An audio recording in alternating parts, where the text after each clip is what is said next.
Prime Minister Narendra Modi is all set to inaugurate the Purvanchal Expressway in Sultanpur district's Karwal Kheri area at around 1:30 p.m. today, following which the PM will witness an air show by the Indian Air Force on the 3.2 kilometre airstrip constructed on the expressway. Prime Minister Modi and Defence Minister Rajnath Singh are expected to land at the airstrip in a C-130 Hercules plane for inauguration. The over 340-kilometre long Purvanchal Expressway will help to reduce the travel time between Lucknow to Ghazipur to 3.5 hours from 6 hours. The expressway begins from Chandansarai village in Lucknow and ends at Haidariya village located on National Highway 31 in Ghazipur, which is 18 km from the UP-Bihar border. It will have 7 major bridges, 7 railway overbridges, 114 minor bridges, 271 underpasses. An official statement said that the 6-lane expressway can be expanded to 8 lanes in future. The airstrip on the expressway will enable landing and takeoff of the IAF fighter planes in case of emergency. The inauguration event will also see Mirage 2000 and Sukhoi 30 MKI aircraft make multiple takeoffs and landings at the emergency airstrip. PM Modi is also scheduled to address a public meeting at a nearby place. The inauguration comes months ahead of 2022 Uttar Pradesh Assembly elections. Mumbai Police's SIT team have issued a second summons to Shah Rukh Khan's manager Pooja Dadlani, but she is yet to record her statement. Dadlani has cited health issues for the delay. The investigation has hit a deadlock because she is yet to record her statement and give her version of the events. Therefore, Mumbai Police will soon issue a third summons to Pooja Dadlani. According to police officials, Dadlani is key to the case and her statement is very important. Mumbai Police are investigating extortion allegations made by Prabhakar Sahil against KP Gosavi, Sam D'Souza and NCP officials.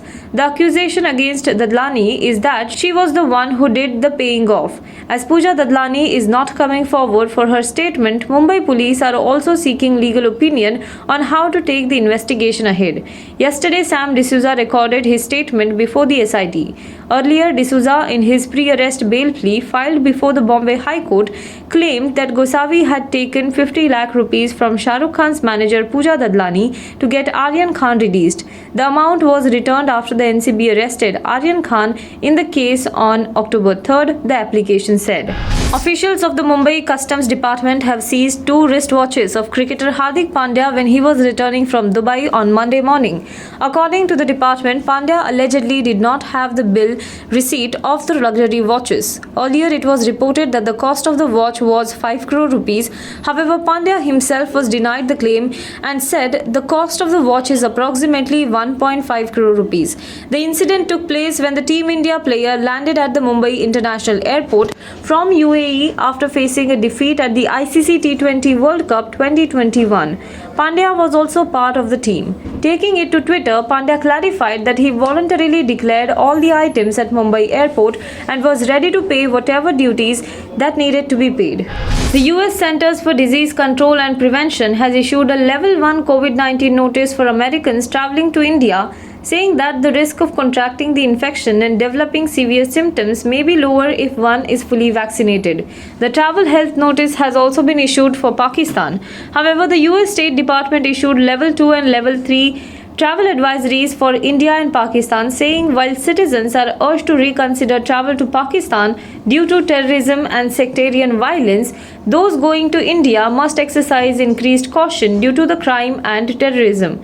The CDC, in its health travel notice Level 1, said your risk of contracting COVID-19 and developing severe symptoms may be lower if you are fully vaccinated with an FDA, which is Food and Drug Administration authorized vaccine.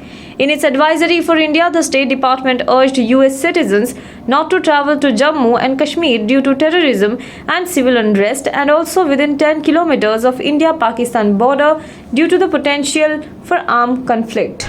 Days after world leaders reached a deal in Glasgow aimed at least to keep alive hopes of capping global warming at 1.5 degrees Celsius, British Prime Minister Boris Johnson said that India came up with some impressive stuff to decarbonize its economy by 2030. Praising the climate ambitions of his Indian counterpart, Johnson said that the actual commitments, the solid commitments that India made, are real. India came up with some really impressive stuff on decarbonizing their power sector, decarbonizing their economy by 2030. The actual commitments, the solid commitments that India made are real, Johnson said.